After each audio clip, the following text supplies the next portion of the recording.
Krishna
हरिनाम संकीर्तन यज्ञ की काय गौर प्रेमान हरे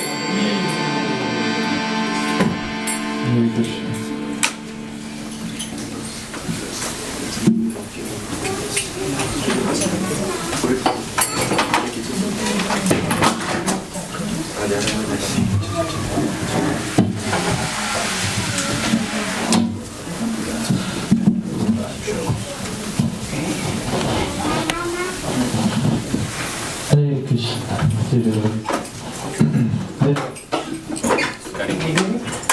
Maybe? No. Okay, we'll do it a cappella. So we're so glad to have Chaitanya Charan Prabu here.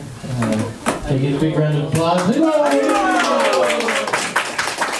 sure there will be many more people coming into the temple room as the night goes on. But I'd like to give just like a brief introduction for those who don't know Chaitanya Charan Prabu.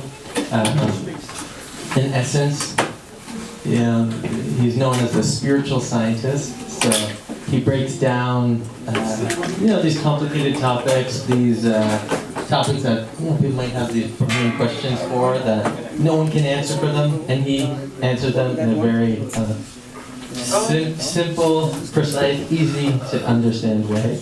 I'll do the more formal, the formal introduction by kind of reading a little bio here. So, a little bit about Chaitanya Charan Prabu. So he's been a spiritual teacher for 25 years in the Bhakti Yoga tradition within ISKCON, or the International Society for Krishna Consciousness. He's authored 27 books. Is that right, Prabhu? Is that outdated now, or maybe more? Maybe there's more. So 27 books, which include elaborations on the Bhagavad Gita, Ramayana, and that's what he'll be talking about tonight. Why do good people do bad things? A little controversial, but that's why you're all here tonight, to hear some nice wisdom on that topic, elaborating on topics from the Ramayana. And then he's the author of actually GitaDaily.com, so this is where every day he'll write some wisdom, some daily wisdom from the Gita that people can take, apply in their lives. And he's been on TEDx.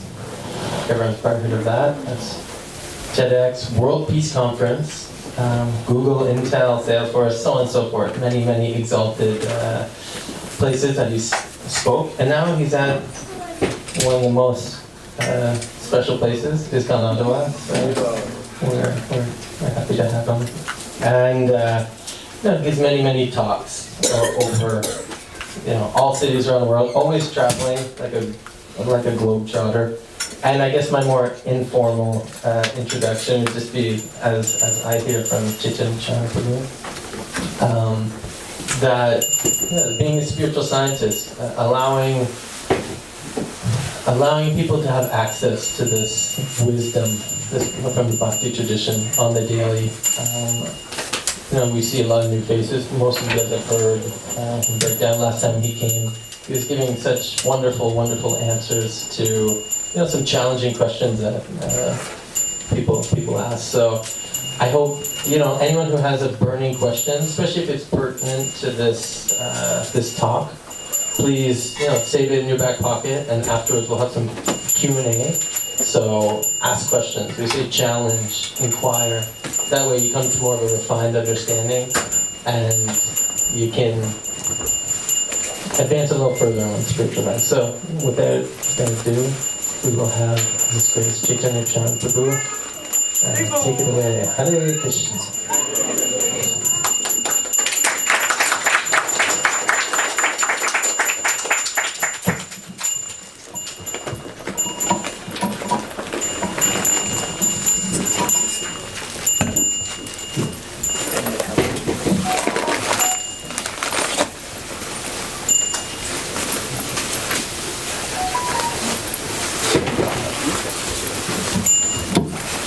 And please feel free to move up about 5.2 inches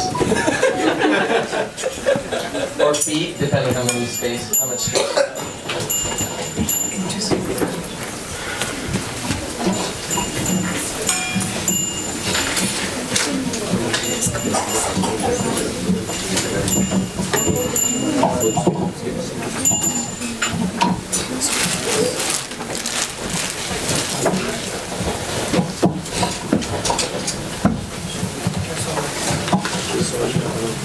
So glad to have you. Stay here.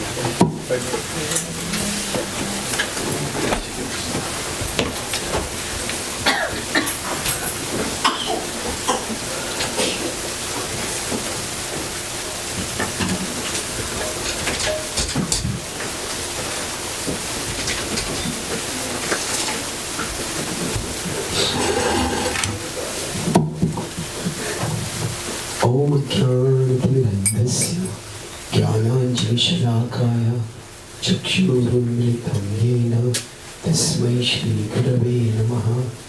नमो ॐ विश्वपदाय कृष्णपृष्ठाय भूतले श्रीमते भक्तिवेदान्त स्वामी इति नामिने। नमस्ते सरस्वती देवे गौरवाणी प्रचारिणे निर्विशेषशून्यवादे पाश्चात्यदेशतारिणे वाञ्छाकल्पतरुभ्यश्च कृपासिन्धुभ्यैव च पतितानां पावनेभ्यो वैष्णवेभ्यो नमो नमः। जय श्री कृष्ण चैतन्य प्रभु नित्यानंद श्री अद्वैत गदाधर श्रीवासादि गौर भक्तवृंद। हरे कृष्णा कृष्णा कृष्णा हरे हरे, हरे Ram Ram Ram Hare Hare.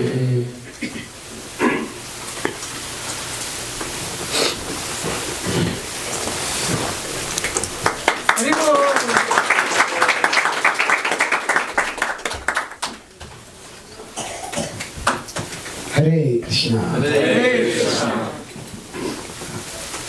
Grateful to be here with all of you today. Thank you so much for coming on a weekday evening. Is my voice audible? Yes. So, I will today speak on the Ramayana, but we will speak on a particular theme. And I'll be using this as a whiteboard or a blackboard to write and draw certain things. Hope it is visible. Yes. If the handwriting comes out to be a little small, just improve your vision.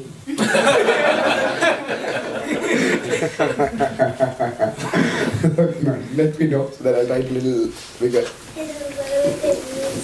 So generally, whenever we look at the world, we try to put our perception into categories. That's just naturally how we function. The world is complicated. Say, if you meet a stranger, and you try to figure out maybe what is their nationality, well, that might determine which language you will talk with them in.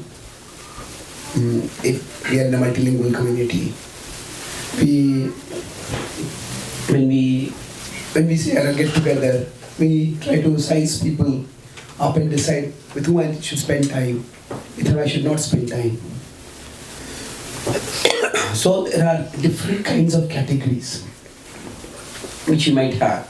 But broadly, among those categories, there are moral categories. And moral categories means basically what do we mean? There are good people and we expect that they will do good things.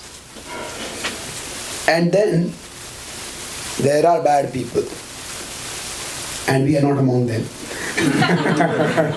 At least so we would like to believe. But they will do bad things. Mm-hmm. So we try to divide the world like this. And Krishna himself seems to do this in the Bhagavad Gita. When he is speaking,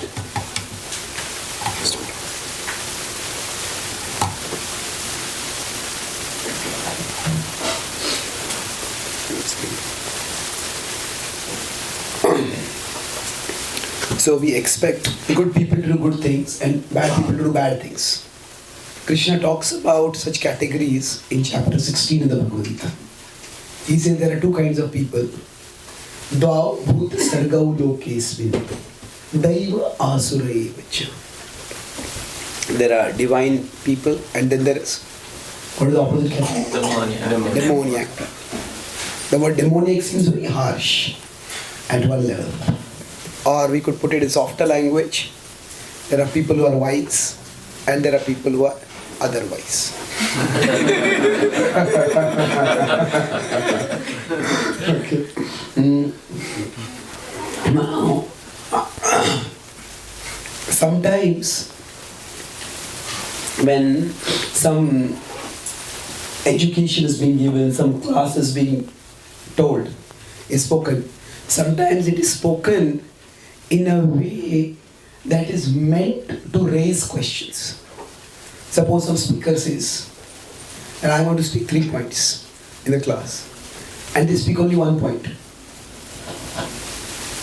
And nobody in the audience raises the question, okay, what are the other 2 points? And the speaker will get the question, what is the point of my speaking only? Isn't it? So there are some question-begging points. And Krishna's division of the living beings into these 2 neat categories, divine and demoniac, is immediately question-begging. And we see this is what Arjuna does. Chapter 16 is Daiva Asura Sampar Vibhaga Yoga, the divine and demoniac natures. And chapter 17, the first verse, Arjuna asks that what about people who are in between? Ya Shastra Vinusrujya Vartate Shaddayarvita Tesha Ishtatuka Krishna Sattamaho Rajastama. So basically he says, a simplistic vision is that all of humanity can be divided into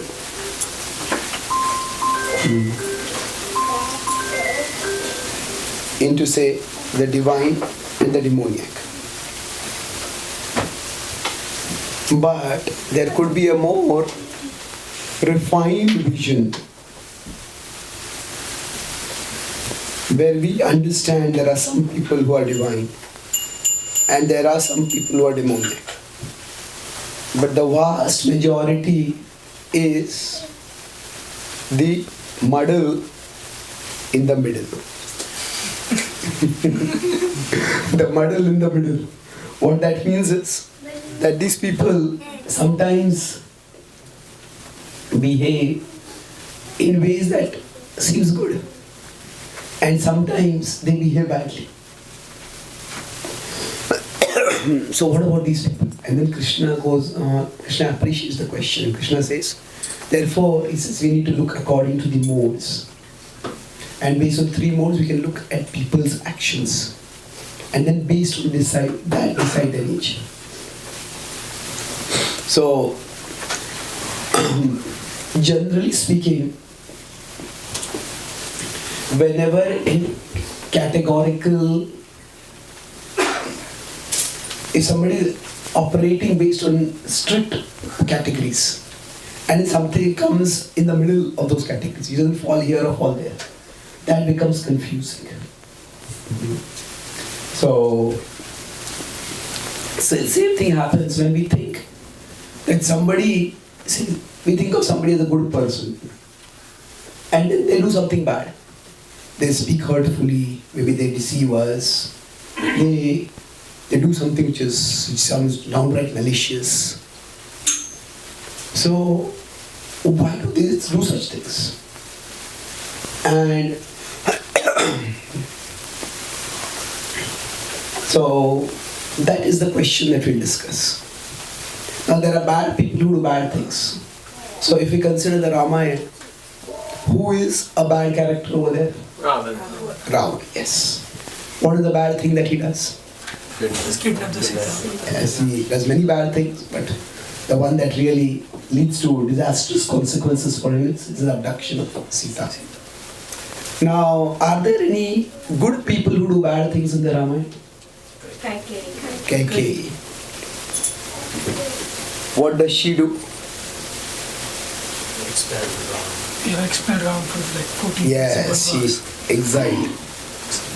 exiled Ram, and that even led to the exiled Ram for no fault of his. So, anyone else?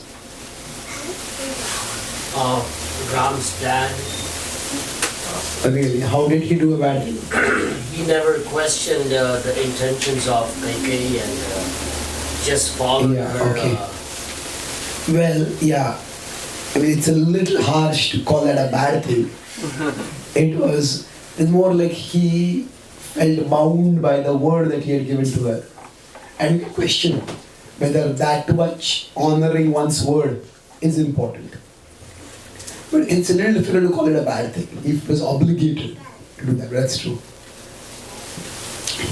See, there are three broad kinds of beings. There are the humans, there are the demons, and there's one more category of beings in the Ramayana.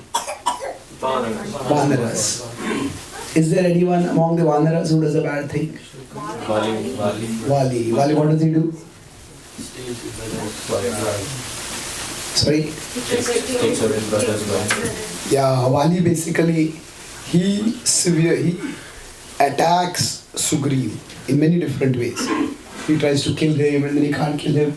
He tries to get back at him by taking his wife for himself. It's a horrible thing to do. But Vali is also not an evil person. Now, related to that also, there's someone else also who does something bad. Same way. Okay, Indra is always doing bad things. Okay, yeah. But is not specific to Ramayana. I think here itself. Sugriva. Yeah. How Sugriva? He takes away Vali's wife. Backstabs his brother. Well, he doesn't do that because Vali himself tells that. His wife that's staying under the shelter of. So he makes a promise that he will help Ram and forget. Yes, he forgets his promise to Ram. So it's not for a long time, but still it is forget. So there are examples of good people doing bad things. So now we may wonder why. So why might somebody do something like this? So in general, when somebody does something bad, what do you think are the causes? Greed. Greed. So who was motivated by greed? Among these, anyone particularly, or is it a general thing? Kaikeyi. Okay. Again, greed is a bit harsh. She was already living in the royal palace. Attachment. It was more like, yeah. It was attachment for her son's elevation. So let's put greed as internal factors. It could be, sometimes it could be lust, it could be jealousy. Isn't it? So there are internal impurities, or we can say there are impressions within us. which can make us vulnerable. Now conversely, what else might make us do something bad? External influence. Yes. Being weak. So we could say basically bad people. Or even if you don't want to call somebody a bad person, people who have a bad influence on us. So that's an external factor.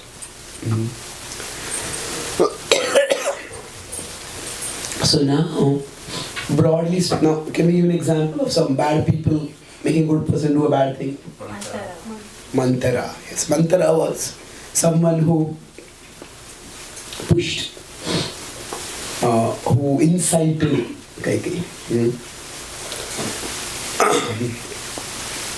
So now, in one sense, both of these leave us a bit vulnerable because we don't really know what all is there inside our heart, isn't it? We would like to think that overall we are good people and that whatever we do, that there are no dark things in our heart. But we all have a dark side to us. And there could be impurities within us, or sometimes some greed or some jealousy or whatever may arise within us. And basically we could say that everybody can have a moment of weakness. Let's put it over here. So anyone, even the best of people, can have moments of weakness. And these moments of weakness can arise because of internal or external factors. Or worse would be both together. That means, say, we are feeling discouraged, or maybe we are feeling hurt because somebody has disappointed us. And that's the point we meet somebody who's out to manipulate us. And that person starts feeding a particular story to us. So basically, for us, while we can try to protect ourselves, the internal impurities, we try to decrease them through purification.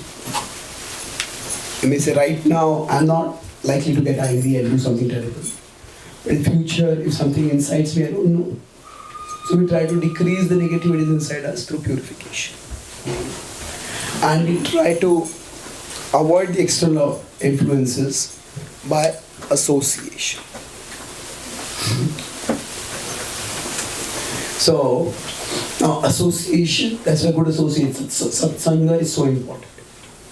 But then the problem is, did Kaikeyi not have good association? Yes, he does. What do you think? She did have good association, isn't it? There was the sage Vashishta, who was a royal priest. There was the minister Sumantra. And there are many virtuous people over there. So what happens is that now, and even Manthara had not been an evil person. She had never done anything like this before. She was known to be a sullen person. Yes, what we might call a little cranky sometimes. But what she did here was downright manipulative. And it was like a bolt from the blue. Kaikeyi could also not have expected it. So basically for us,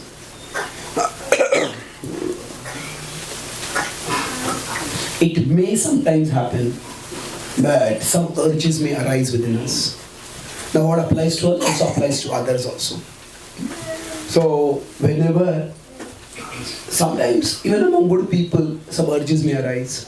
Or sometimes they may come under the influence of some people who are playing games with their mind. So nowadays with social media, there is greater opportunity for connection, but there is also greater possibility of distortion. People can just get caught in what they call as the social media echo chambers. There is,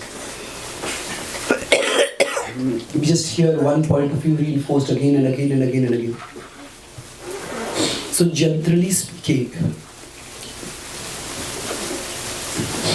what we need is that, see, Kaikai's mistake was not just that she heard mantra. That was unfortunate. But it was almost, she was unprepared for that. And her concern that her son get the best, that's also a natural maternal concern. But what really went wrong was she did not give Dashrath even a chance to tell his side of the story. She did not even consult Vashishta. Even she said, okay, Dashrath, he's a part of the conspiracy, I don't want to hear. She didn't even consult Vashishta. She did not consult anyone else. So basically, when we operate in this kind of very categorical view of reality, then what happens is that anybody who disagrees with us, I don't know if there's a word called disagreeer, let's make that word right now. So anybody who's a disagreeer, we stop being nice to them. It's like we have had a conflict with someone and somebody comes along and tries to speak something which seems to be supporting the other person. And instead of hearing what they are saying, on whose side are you? And the first question you start asking. And then, this is where the problem comes. So, basically, NICE is, I'll be using this as an acronym, to explain how we dismiss those who disagree with us. And Krishna talks about this in the Bhagavad Gita as knowledge in the mode of ignorance. Knowledge in the mode of ignorance means yattu kritsnavadi kasmin karye saktama haitukam atattva arthavadalpam cha tattamasamudaratam. Normally, knowledge and ignorance are opposite. Mathematical language is there inversely proportional. Knowledge increases, ignorance decreases. Ignorance increases, knowledge decreases. But knowledge in the mode of ignorance is a peculiar thing where our knowledge increases, and the more our knowledge increases, the more our ignorance also increases. You may say, how is that possible? It's because our knowledge is unidimensional. It's like basically we take one thing and we equate it with everything. Kritsnavad ekasmin. So, this is how people become biased. If this person is from this community, this country, this religion, this ethnicity, all these people are like that. Well, reality is not that simple. So, we just take one attribute of a person and we reduce that whole person based on that attribute. This is where sometimes leftist ideology reduces people to their group identity. Now, it's not only left, right can also do that. But the idea is we reduce people. Okay, if you are from this group, you are going to be like this. So here what we do, if anybody you disagree with me, then you are wrong. Now how do we achieve this? This is where there are four things. If somebody disagrees with us, say you are naive. This is too complex, you don't understand it. So basically, you are not intelligent enough, I am more intelligent. The other is, you are ignorant. You just don't know enough. There's a difference between ignorance and naivety. Ignorance is you don't know. Naive means you are not shrewd enough, you are not intelligent enough to evaluate things properly. C is you are compromised. You know, that person must have done something good for you, that's why you are taking their side. So basically, here we start casting aspersions on the other person's motivations. And the last is downright, you are evil. And this is how polarization starts happening. So, polarization means just, this is right, this is wrong. Anybody with this opinion is right, anybody with that opinion is wrong. This is how we end up dismissing people. Now, from the Bhagavad Gita's perspective, now we human beings have multiple layers. If we consider that the soul, then there's the subtle body, the mind, intelligence, and the senses, and then there is the outer world. Soul, then the mind, intelligence, senses, and here we have the outer world. So basically, what we are saying here is that when you say you don't know, that means you are ignorant. That you have not studied this issue enough, you don't know enough about it, you don't know what you are talking about. So naive, if you consider subtle body, in the subtle body, there are broadly two categories. There is the intelligence and there is the mind. So basically, this information has not come in your senses, you just don't know about it. But when somebody is naive, basically what you're saying is, your mind is too fickle, you're not mature enough to judge things. And there is a possibility of that also. But possibility does not make it an inevitability. Now, when you say somebody is compromised, that means what we are saying is, you know what is the truth, but because you have some vested interests, so you are still taking the strong side because you are compromised. Like sometimes it happens in a court that, say, if a judge is judging a case and say, if we find out that the judge is related with the person who has been accused, then we will say the judge is compromised over it, at least conflicted. So the judge has to recuse themselves. And so we are saying you're compromised. Now the worst is where we say you're ill-motivated. That is very, very evil. So basically, for all of us, the people around us are what can protect us from making bad decisions, from doing bad things. So, we all can have moments of weakness. We all can succumb to people with agendas at times. But if we have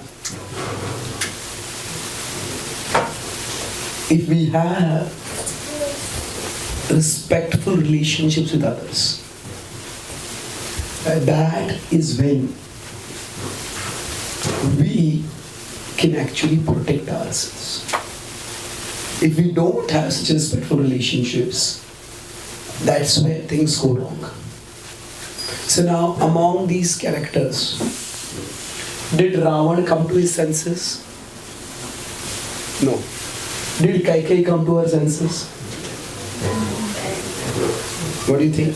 Yes. Yes. She came, but it was a little too late. When did she come to her senses? After Ram. Yes, after Ram left, something more after that. Yes, when Bharat came back.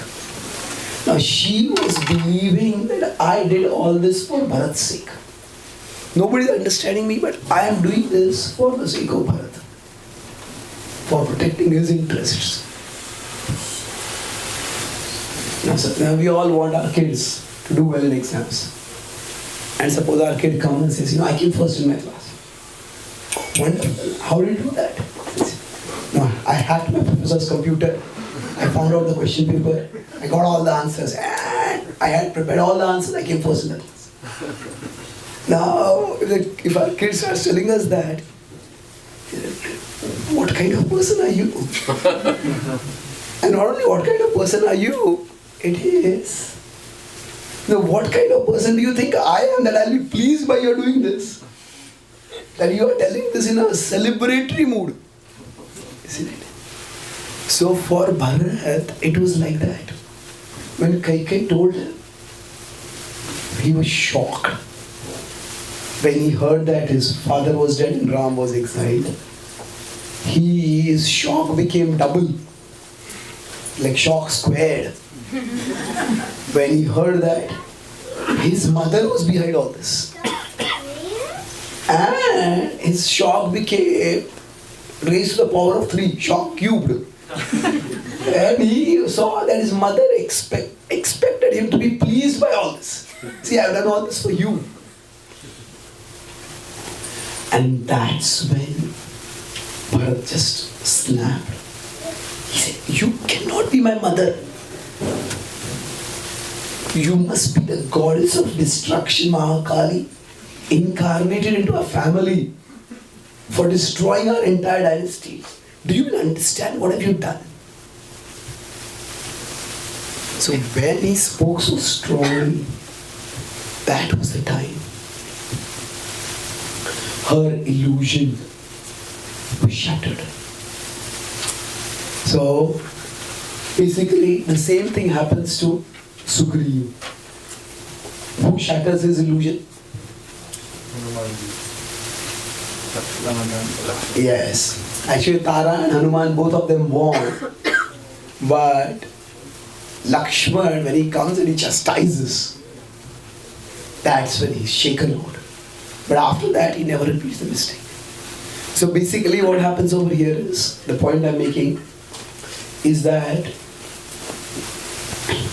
there will be times when we always succumb to our lower urges. For whatever reason, or we may succumb to bad influences externally. So what we need to do is that time, that may happen once, but after that we need to have people around us who can protect us. But if we start dismissing all the people around us, then you don't understand. So everybody, if you consider Wali's case, in Wali's case, basically there had been a misunderstanding. Sugriva had thought Wali had been killed inside the cave, and so he blocked the cave with a giant boulder. That way he would trap the demon. But actually, it was Wali was alive and the demon had been killed, but Wali had been exhausted fighting, chasing the demon, fighting it. That's why Wali had not roared in celebration as he would normally do. And the demon had screamed. Now Sugriva couldn't make out whether the scream was of victory or scream was of like a pain while dying. But he didn't hear any sound from Wali, so he thought that Wali has been killed. He thought, I had to protect my citizens. If this demon killed Wali, then he would kill me also. If he kills me, he will destroy our entire kingdom. Therefore he decided to block that demon. He came back and then he decided that he told the citizens and the courtiers, they all were shocked, they went into mourning. But then after that, the citizens and the courtiers said that a kingdom needs a king. Wali's son is too young right now, you have to become the king. And Sugriva reluctantly agreed as a service to Wali. But later on when Wali came back and he saw Sugriva on the throne, what happened was, he snapped. You betrayed him. You deliberately trapped me over there. You tried to usurp my throne by killing me. Now in the case of Wali and Sugriva, first Sugriva and then Wali, in both cases there was a misunderstanding. And it was not just a misunderstanding, you can say it was an understandable misunderstanding. Anybody could make that mistake. But the thing was, After that, how was it resolved? Sugriv didn't really have much chance over there. If that demon was really that strong, Sugriv didn't have the chance that I go inside the demon, cave and investigate what has happened. What if he kills me? What if he destroys the Agni? Vali, on the other hand, had a chance. Vali was stronger than Sugriv. He could have let Sugriv tell his side of the story. Or he could have let the other citizens, even his own wife Tara, she told him, no, it's just a misunderstanding. That's when he dismissed everything. He said, Sugriv is evil. And everybody who doesn't agree with my understanding that he's evil is either naive or ignorant.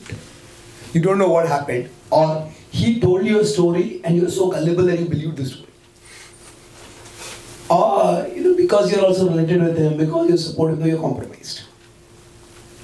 So, in this case, this is how these people who were brothers and close friends, they ended up becoming mortal enemies. The enmity was primarily from one side. Vali was out trying to kill Sugriv. Time and time again. So, basically, the point which you discussed till now is when good people do bad things. So there are two causes we discussed. The causes can be internal and external. But then there is a protector. And that is also external. That is people around us, our well-wishers. But these are the people, often we dismiss them. And this is the most dangerous thing. So generally, sometimes people say, I don't care what the world thinks about me. I don't care what people think about me. They will write on the t-shirt, I don't care what people think about me. I don't care what people think about me, and I want people to know that I don't care. So the point is that one of the signs of growing and maturing is socialization. Socialization means that we do care for what people think. Now that is not the only factor in our decision making, but it's an important factor. Now, suppose we have a child who is very good at a particular sport. Maybe he's in middle school, 7th, 8th, 9th, and he is very good at what is the common sport here? Baseball? Ice hockey. So he is great in ice hockey. And is super talented. But then, because of that talent, he is also a bit of, use very refined language, bit of a jerk. So, it's a bit arrogant, bit dismissive. And whenever the team wins, he takes all the credit. Hogs all the limelight. And if he doesn't win, throws a tantrum. Now, he may be winning most of the time. And now we as parents need to tell them, you need to be friendly with, you need to be well behaved with your other kids. You need to share the credit with them. This is why? But it's I who won the match. Okay, it is I who won. Okay, what is winning? No. Okay, you are in middle school right now. You may win a game. But if you win a game in such a way that nobody wants to play with you after that, or because you're so talented, people want you to play, but nobody wants to have anything to do with you after the game is over. And basically, you may be a genius, but you will become completely lonely. And right now, you may be a genius, but when you go to college, there may be many more talented people from other places. So, if our particular talent alone is the basis of our friendship, if people value us just because we can do this thing well, but people don't value us for who we are, then we are going to end up being lonely after some time. So the point I'm making is that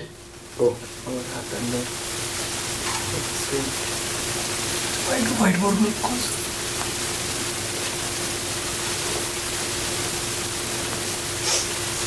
please come back. Okay. So basically, we want people. Social feedback. In one sense, social feedback, it protects from mind's insanity.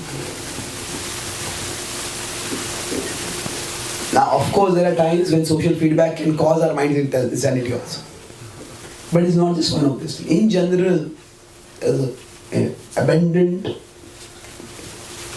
scientific evidence that the more lonely people are, more their mental health problems increase.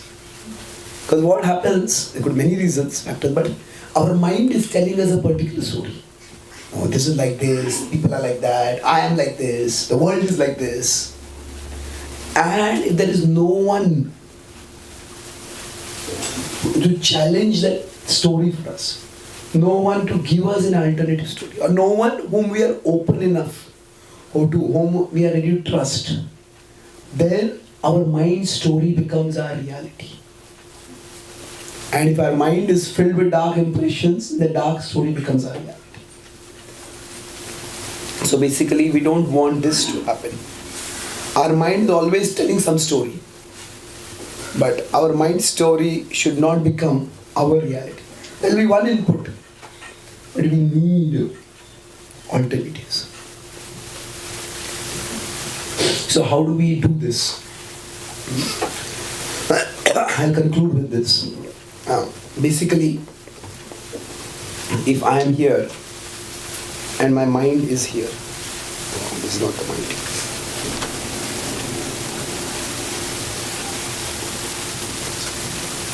So if my mind is like a mirror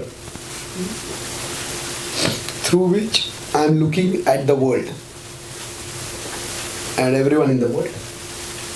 So, for example, if I meet someone and that person is very nice to me, immediately my mind says, what does this person want from me? Why are they being so nice to me? Now, it's possible that they are being sweet talkers and they want something from us. But it's also possible that they're just nice, they're this nice person, isn't it? So, normally,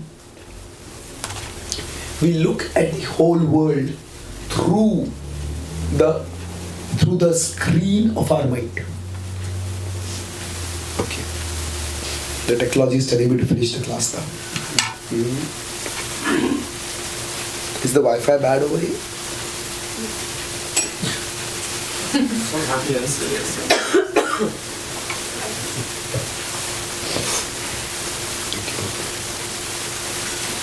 I'll finish it a few minutes later. So basically, what do we do to ensure that we are not misled like this? So the essential point is that if I'm a soul over here, there needs to be at least one other person in my life, a trustworthy person, who is as close to me as my mind or closer to me. That means what happens for most people, we look at them through our mind. So if somebody is over here, we look at them through our mind. But we have at least one person, we look at our mind through that person. Okay, my mind is saying this person is evil. And everybody who is saying they're not evil, I know they're naive, they're ignorant, they are compromised. But this person, I trust this person. This person is my well-wisher. So if they are saying that maybe things are not like this, maybe I need to give them a hearing. So now this cannot happen at that time, generally speaking. This requires us to cultivate relationships. One of the key principles of bhakti, which is often downplayed is Guhyam Akhyati Prachyati. Guhyam Akhyati Prachyati is sharing our heart in confidence and hearing others share their heart in confidence. So we need at least some person whom, when they speak to us, now, when do we say that I have a good relationship with someone? Okay, we say, okay, whenever we say that we smile. Well, okay, you could say that's a good relationship. It's a very, very basic level definition of a good relationship.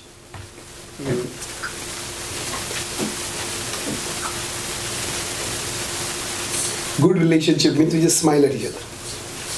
But no, it's like we like to spend time with each other. That's also indication of a good relationship. But really, a good relationship is where,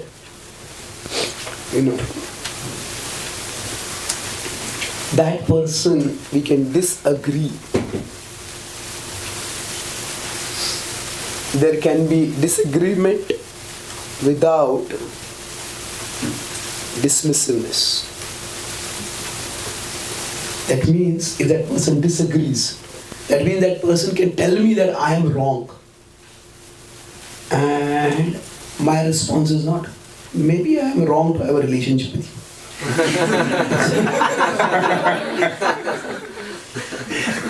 So,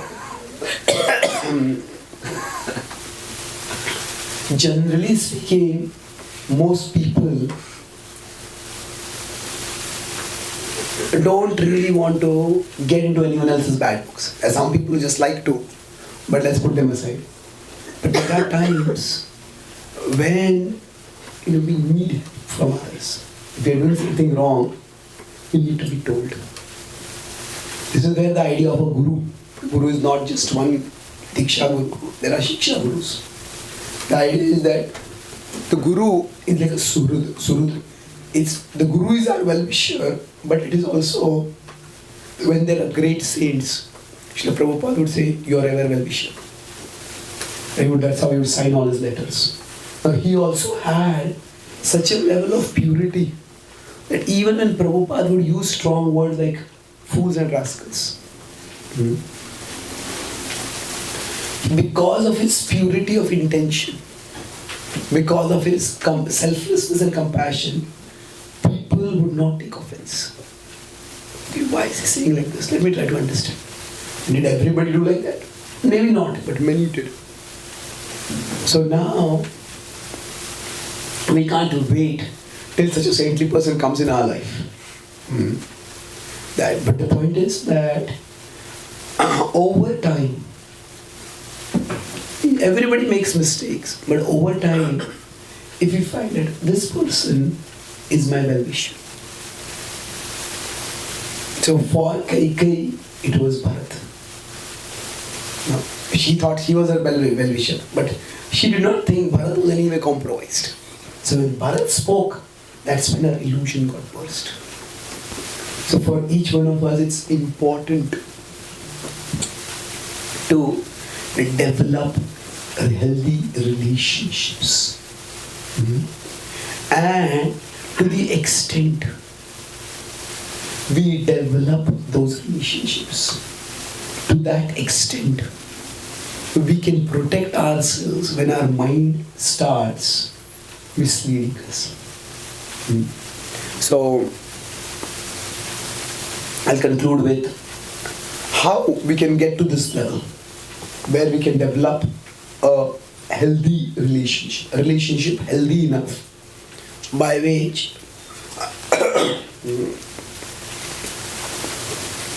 we are open to people's opinions. Basically, we want a good relationship means that person can call us a fool and we don't reject that person.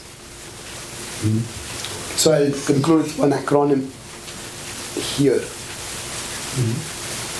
4 steps by which we can develop strong relationships. First is humility. The word humility can have many different meanings, but I'm going to use particular meaning of humility. See, there are things I know.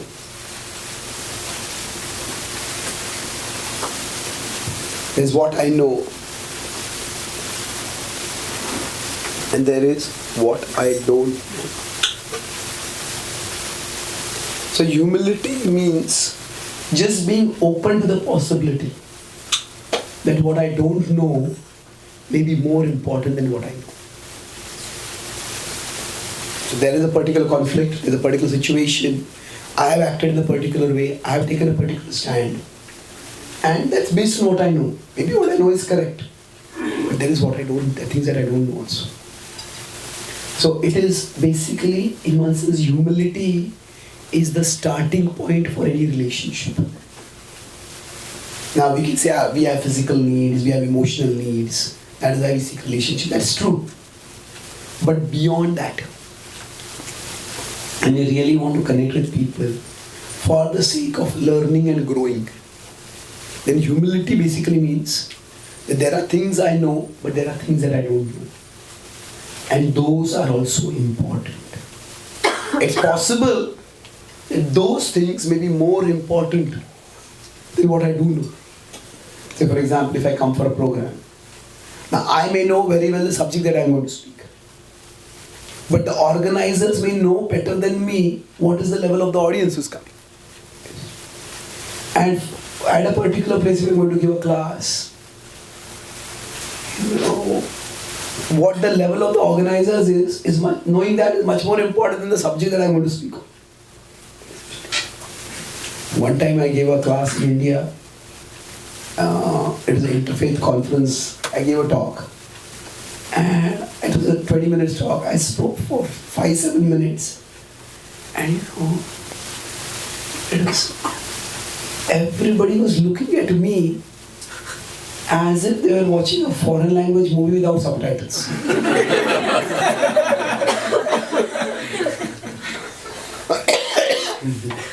And I just looked at the organizer. And the organizer had been signaling something to me. So a Christian group had organized this interfaith meeting. So I had gone there to speak in English. And then the person said, nobody understands English word. Or they understand English very little. And then I spoke in Hindi. And after that they introduced me, to all the other participants. All the participants looked typically Indian. They were. But they were all converted Indians who were Christian priests. But I thought because they had shown me the names of the participants, his Father Joseph and Father John and his Father Joseph and Father John and Father Peter, all typical Indians, South Indians or Maharashtrians. So anyway, so the point I was making is that what I don't know is many times much more important than what I know.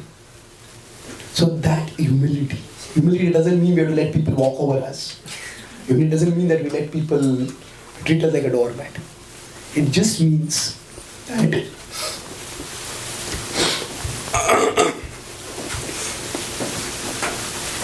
that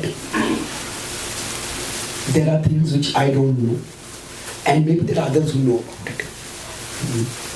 The second part is empathy. Now I am again using empathy in Krishna talks about humility in 13.8. He talks about empathy in 6.32. I'm not going to go into the verses because I don't want to make this class too long right now. But I'm going to use empathy in a particular sense. See, empathy generally means we should be able to feel what other person is feeling. But I'm going to use it in the opposite sense. Sometimes when we are going through something, we feel, somebody says, I understand what you're going through. No, you can't understand. No, you have not lived my life. You have not felt my pain. You can't understand what I'm going through. Well, there is some truth to that. But why our individual experiences are unique, but there is a common denominator to our human journey. And empathy means we understand that others' experiences, they may not be same, but they can be similar. They can be similar. And that is why we all can learn from each other. One of the great advantages of humanity and the human connections nowadays we have, which are a multicultural society. The idea is that yes, we all have our differences, but we all are on the same human journey. So others may not be able to understand me completely, but then by that criteria, do even I understand myself completely? Isn't it? There are sometimes I do things and I wonder why did I do those things? So nobody can understand us completely, but that doesn't mean that others' experiences don't count. That others' experiences can be similar and therefore they can be valuable. So when we have this empathy, then we don't go into the zone of dismissing others.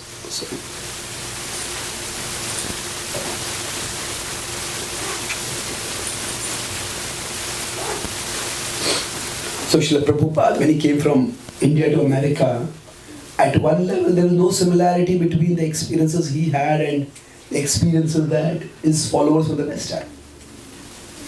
But Prabhupada still was able to communicate. And he was able to, people heard him. Because there is a universal common denominator to our experiences. We all have in our own ways experienced loss. We all have in our ways experienced disappointment, frustration, maybe even betrayal. If not betrayal, at least disappointment. You know, if you're not experienced disappointment, then I'm disappointed to tell you that you're soon going to experience it. That's the life it is. People don't live up to our expectations. We ourselves don't live up to our expectations. So empathy means, yes, that people can understand me. Maybe I need to help them understand me, but they can understand what I'm going through. So their perspectives can have value. And after that is appreciation. So appreciation means not just that, okay, others' experience can have value. This particular person's, this particular person seems to get me. Or at least when they speak something, I get what they're saying. So, okay, I appreciate what you're saying. I may not agree with everything that you're saying, but okay, this is an interesting take on this. I need to think about this. So, in traditional cultures, respect was given according to social hierarchies. If somebody is an elder, that person should be respected. If somebody is in a position of authority, that person should be respected. In today's world, those kind of hierarchies, people don't respect somebody in a hierarchy, they suspect somebody in a hierarchy. That's the default. If you are in a position of authority, you must have done something manipulative to get there. No, that's possible. It's also possible that somebody could have got there by their competence. But the point is, appreciation is empathy, general openness to others. Appreciation is a more specific openness to specific people. So if they put it this way, I'm putting this like a funnel over here. The inverted funnel. It's humility. Is where what I don't know matters. There are things I don't know, and what I don't know matters, or at least can matter. Then the second circle is empathy. What others know can matter to me. Others' experience, others' wisdom can speak to me. What a third one I discussed? Appreciation. Then what this person says, this could even be this, what be these matters. This person has something of value to say. And then the last, what is the acronym we are discussing? Here. That is R. That is respect. This is where that I am what this person thinks is at least as important as what I think, if not more important. Like I said earlier, we look at everyone through the filter of our mind. There's some person who is close to us, we look at our mind through that person. So respect is not just when you see someone, we offer obeisances to that person, or he speaks a polite, honorific words. So what this person thinks, it is equal to or greater than what I think. This is where we are ready to let the other person question our opinion. Now, if we can even have one person like this in our life, we are fortunate. We will be protected from many of the dangers that our mind subjects us to and the world subjects us to. So, the purpose of spiritual life, and especially for cultivating spiritual relationships, is to come to this level. We say we hear, as we come to satsang and hear, that's important, no doubt. But we also, through hearing, develop connections with particular devotees, and then we can connect with them for guidance. I'll talk one last point about this respect. This level, there are basically three characteristics of this. A person who will earn our respect. By respect, I'm using a specific sense that I can let that person's opinion be a basis by which I question or change my opinion also, challenge or change my opinion also. So first is,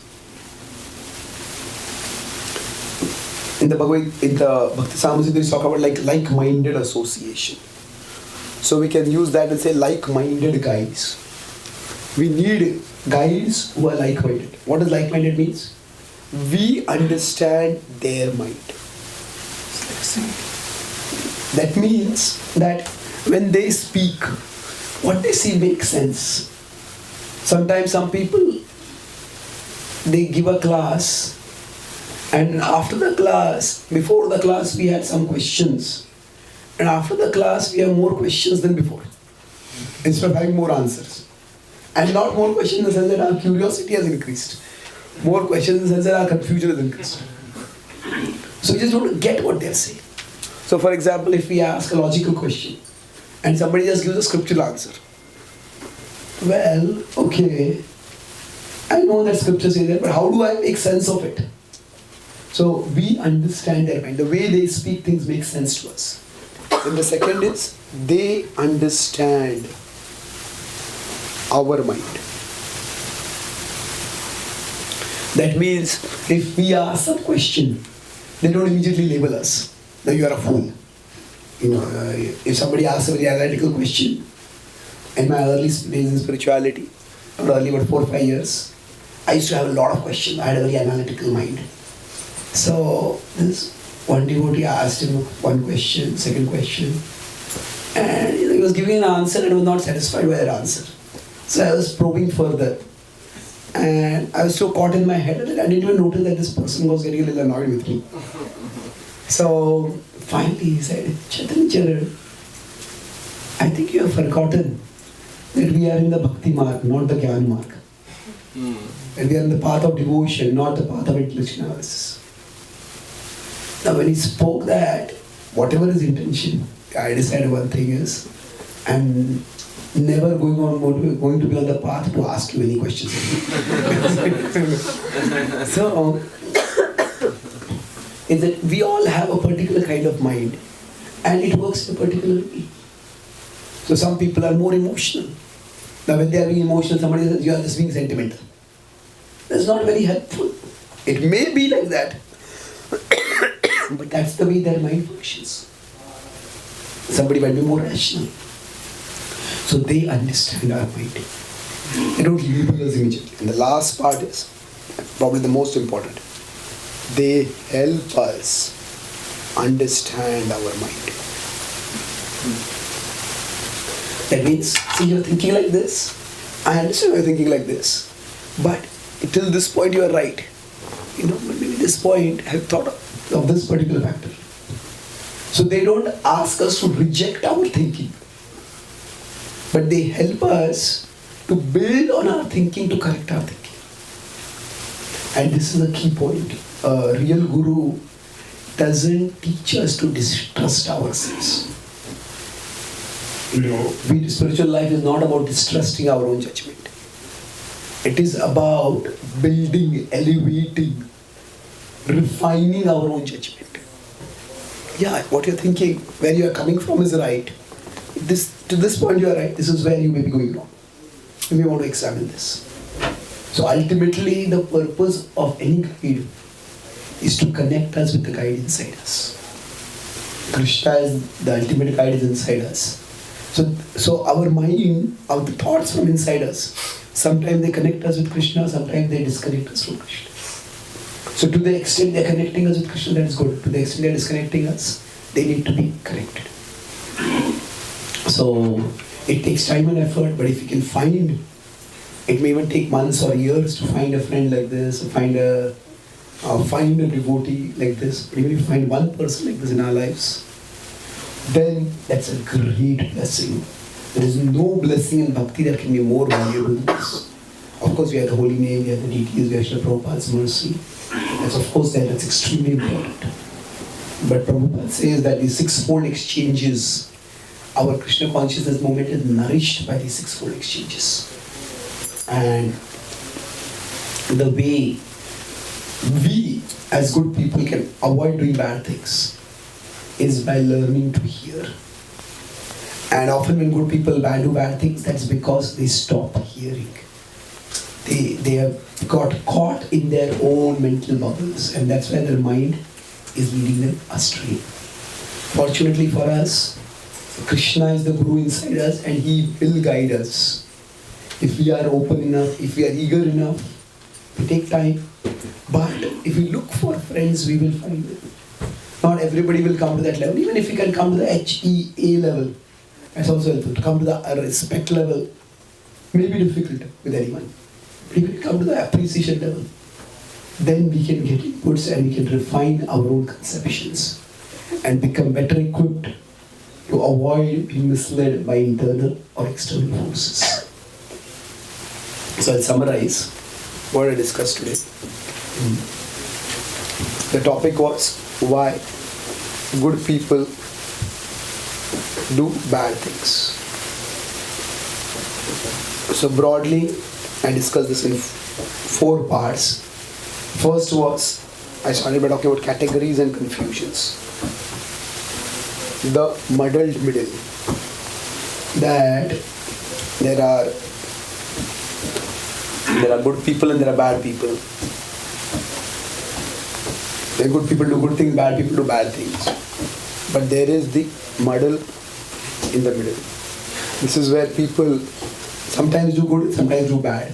And quite often, the people around us as well as we ourselves tend to fall in this place. So, then we discussed the causes. Basically, in the causes we discussed that there could be 2 kinds of causes. These are internal, in terms of the impressions within us. We all are vulnerable to certain things. We all can have, and external can be the association around us. Sometimes we will be affected by the people around us. These can create moments of weakness. But the third and fourth points are going to focus more on the class. So there is an outer protection, how it is lost and how it can be, some outer protection can be gained. So how that outer protection is lost, I talk about 4 stages or 4 ways we dismiss other people. You remember that? Nice. We stop being nice. So what is nice?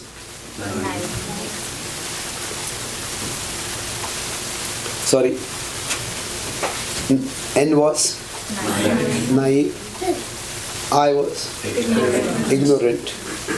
C compromised. And E was evil. So basically, we start saying that if you consider people,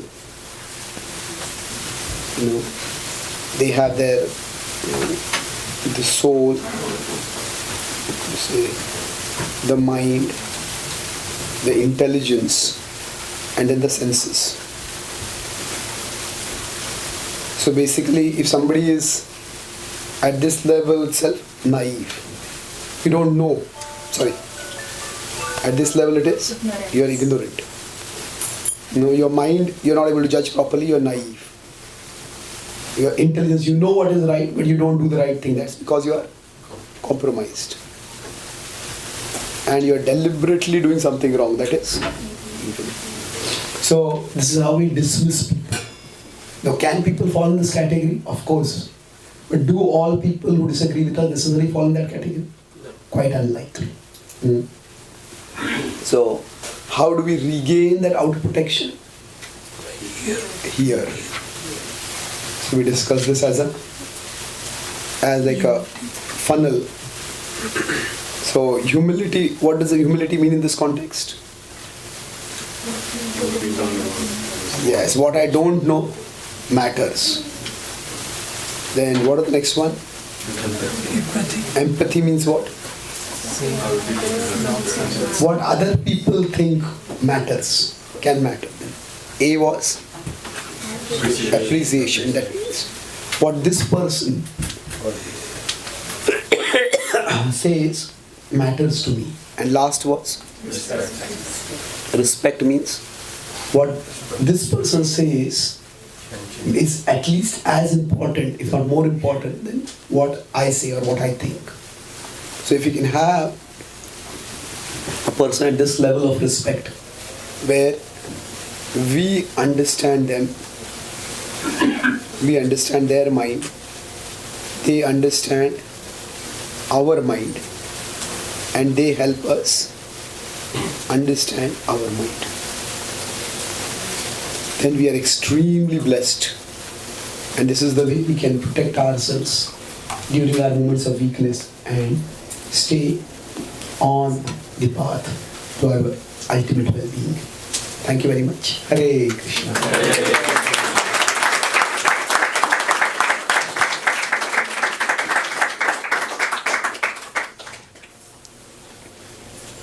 Yes, please. So I have a couple questions, but I'll start with this one.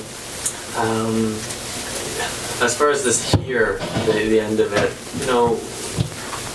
we might start where we have, humility. We're hearing from someone, empathy, appreciation. But when you get to that respect part, like you were saying, it might be very hard to get that. What is it in myself, I'll just speak for myself, that maybe I'm not allowing someone in my life to be fully transparent. Is that like a desire, or I don't want the outside influence to judge me? It's difficult. We shouldn't be too harsh on ourselves, because we all are shaped by our previous experiences, and trusting others, what to speak of trusting others implicitly, is extremely difficult. It's extremely dangerous also. The more we trust someone, the more we make ourselves vulnerable to be hurt by that person. So it's a natural defense mechanism within us. And that defense mechanism itself is not a bad thing. But it's like, say, if thief has come in my house and somehow I managed to push the thief away. And then I've locked my door and I'm safe. And then the police come. And I say, we are the police. How do I know you're the police? And we don't open the door because the police has come. Maybe there's somebody in our home who's wounded because of the thieves. And emergency aid has come. And we don't open the door. That's unhealthy. So our defensiveness, our protectiveness is understandable. But the problem comes when we take one value and elevate it to the supreme value. So defensiveness or protectiveness, that's understandable. But there are other things of value in our life also. In the COVID pandemic, the way things worked out, protecting life is important. But we all realize that protecting the quality of life is also important. As a complete lockdown is not something which, at least in retrospect, seems to be such a good thing to do for such so long at least. So I don't want to get into the politics of that. But the point is that there's only one value. So we shouldn't think of ourselves as a bad person if we find it difficult to trust someone. It's safety, security. That's an important value for us. But you need to know, I can't make this into the supreme value. Like, wanting to be safe can be an extremely dangerous thing. Isn't it? If that is the only thing we want. Wanting to be safe is good. But somebody says that, I want to be safe, so I won't drive out in the car, because the car, there might be an accident. Okay, if I'm sitting in this room, roof can collapse. So in my house also I can be unsafe. So where do we stop? So we understand that ultimately we want some meaning and purpose in our life. That's what we matter. We want our existence to count. We want our existence to matter. We want our existence to make things better for someone in the world and to make ourselves better. So we want some meaning and purpose. And when we have that, okay, I'm at a particular place right now, but there is more that I can do. Thank you very much, Mataji, for coming. Hare Krishna. So we need to recognize that there are other values that are important. So if we keep those values as important, finding meaning, finding a deeper purpose in our life, finding the resources by which we can pursue meaning and purpose, then we can become open to trusting others in a way that won't be naive. Then even if we are disappointed by people, we will learn and we'll grow from there. Does that address your question? And how to bridge that gap if that's there and it's blocking your spiritual life? How to? Well, it's step by step. Just to open ourselves a little bit. We share something about ourselves that people might criticize, and then we see how the person reacts. If that person starts condemning us, then we may not want to share. But if that person understands and then guides us, maybe you can do this about this. So gradually we open ourselves, like we want to swim in a particular water body. We are not sure how cold it is. We don't just jump into it. We will put our toe in it first and see how cold it is. So like that, gently, step by step. Shalai Shri Rupa Krishna. So gradually, step by step. Yes. Okay. Yes. We can have one. Hare Krishna Prabhu, thank you for a wonderful class. My question is, the solution you gave is humility, empathy, appreciation, respect. Right? In all of these, there is sense of seeking validation. I'm accountable for that respect, for seeking that what other person thinks, so I do such things. So I gain respect or appreciation. What this person says matters, so I do certain things. So when does it become unmotivated? When our intention becomes like unmotivated, not for being accountable to all of these.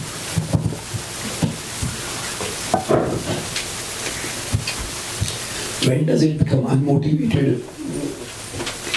When we become convinced the other person is unmotivated.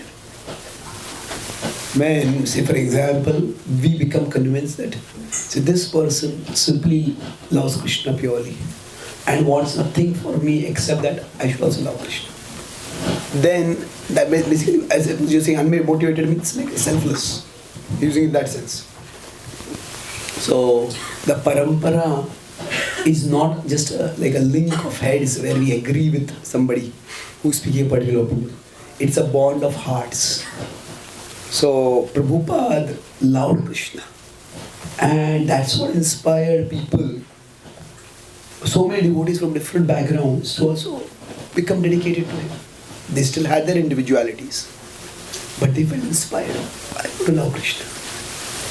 And they made loving Krishna the supreme value. And so, it's also an incremental process. Now, should we be seeking validation? See, the word validation has a slightly negative connotation. It conveys the idea of dependency, there's approval addiction we might have. So, but the thing is, if our life is centered only on pleasing someone, then that is a bit unhealthy. See, we say we should please Guru, but our purpose is to love Krishna. Our purpose is to develop our love for Krishna. And our pleasing the Guru is because the Guru was guiding us how to love Krishna. So our life should always be a principle-centered, not a person-centered. The principle could be, I want to develop my love for Krishna. I want to become a better person. I want to pursue a particular set of virtues in my life. And then, to the extent I seek the approval of those who are good at that, then I am also becoming good at that. Say, if somebody wants to learn ice hockey, then they make a particular move and they look at the coach. The coach says, oh, you move like this or you should move like this. Are they having approval addiction problems? No. They want to learn a particular thing and they are not just trying to please that person. They are trying to learn that thing. And when that person approves, that means they are in the right track. So basically, bhakti is purpose-centered. The purpose is to develop our love for Krishna. It is not Krishna, it is not person-centered. Prabhupada said, what will please me the most is if you love Krishna. You distribute books, you worship the deity, so many things we may do, but ultimately it's when we love Krishna. So we need to keep that purpose at the center of our consciousness. And then when we seek approval from others, it is to know that we are progressing towards our purpose. And that's why in the Bhagavatam there are examples also of people rejecting authority figures. The Yajnik Brahman Patnis, they reject their husbands. Bali Maharaj, Shukracharya. There are authority structures, and normally within the authority structures, we try to please those who are authority figures. But if pleasing them is taking us away from our purpose, then we need to stop that. Okay. Thank you. Yes, ma'am. Yeah. Hare Krishna. I want to connect the fourth step to the first step. Should we hear all people, good, muddle in the middle, and bad, or should we only hear some people? Well, it depends on the context. Generally, for our learning and growth, we need to hear from people who are better than us. So any subject, if I want to learn math, if I want to learn geography, what is something I need to hear from people who know more than me. So if I want to grow in my spirituality or my character, then I need to hear from people who are better than me. So that's the primary source of hearing for our growth. But then, in our relationships with others, there are some people who might be bad people, who might be in the muddle in the middle. Now, we may need to hear them, not to obey them, but to understand where they are. Somebody has done something wrong, and we could just dismiss them. You are a terrible person. But if we hear them, then by hearing, maybe we can make out, does this person actually regret what they are doing, or are they simply trying to justify what they are doing, what they have done? Is this person trying to make amends? One bad action does not make a person to be a bad person. But how should I respond? If they have done something bad, how should I respond? So I need to hear them. So we hear good people to learn from them. Among the other categories of people, if we are already related with them, or we have to work with them in some way, then we also need to hear them to understand where they are, so that we can deal with them appropriately.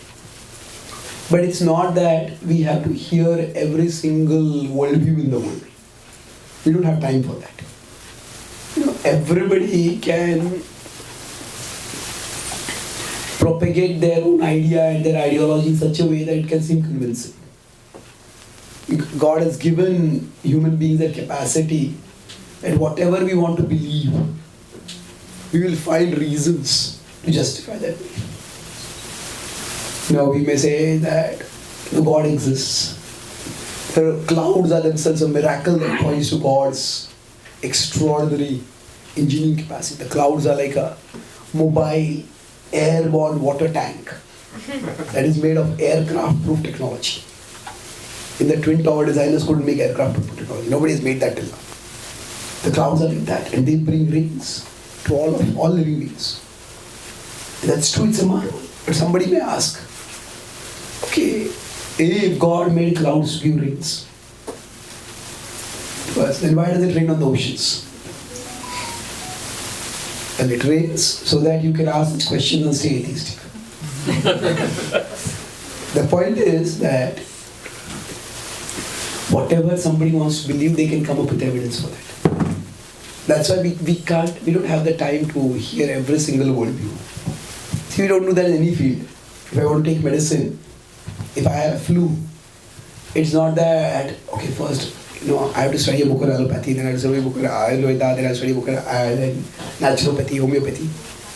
And by that time, if I keep doing that, by that time my flu has become a terminal disease and I'll die before I take any medicine. We use our basic intelligence and we act. So we need to have that discernment. Does that answer your question? Yes, thank you very much. Any last question? Yes, please. Hare Krishna. Prabhu, I was just thinking about the stages of devotee, Madhyama, Kanishta, and Uttama. And scriptures say that we have to at least come to Madhyamadhikari.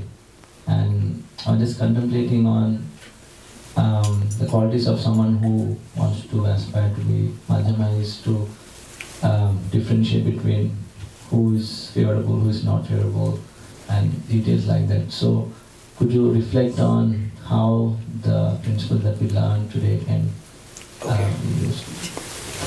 So, Kanishta is the introductory or preliminary beginning devotees. They get very caught in externals. That means if they come to a spiritual place, they'll only look at, if somebody does arti, oh, how nicely they move the hand. They do arti. It's so elegant. This person must be great devotee.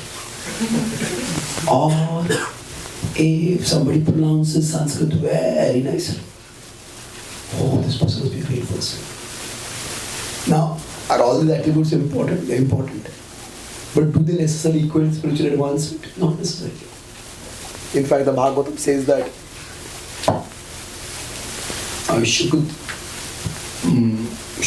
Sutta Goswami himself was not very good at pronouncing some of the Vedic mantras, but he understood their essential purport. And that's why the CEs wanted to hear from him. So basically, it's like at the Kanishta level,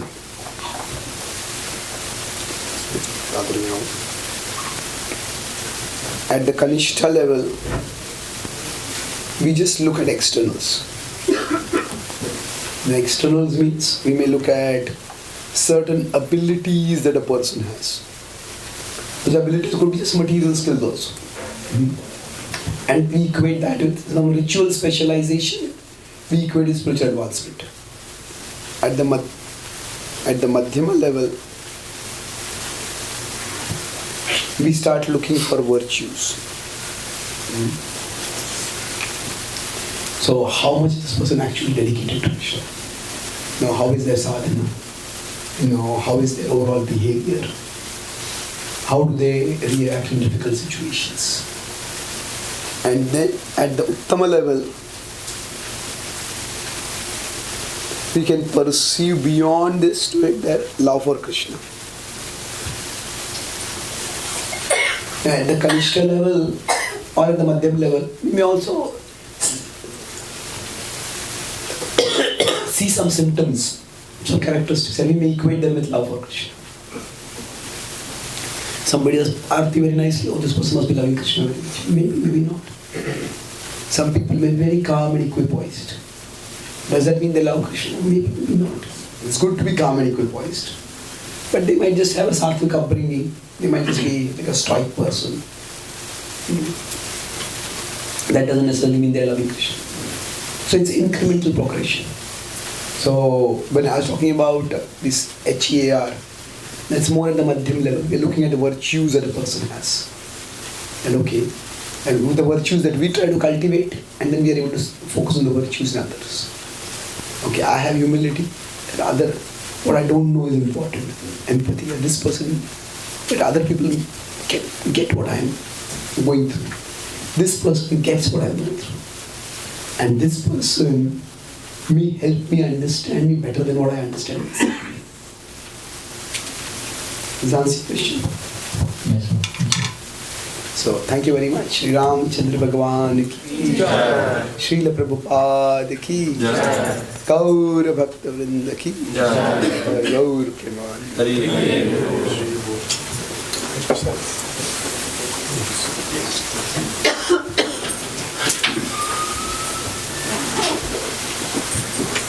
Hare Krishna. So much of what I spoke today is from my latest book. Do you have the books here? There's a book called Living the Ramayana. In your books. So there are about 10 incidents from the Ramayana that are analyzed and described the way we discussed today. And then life lessons are drawn from that. So,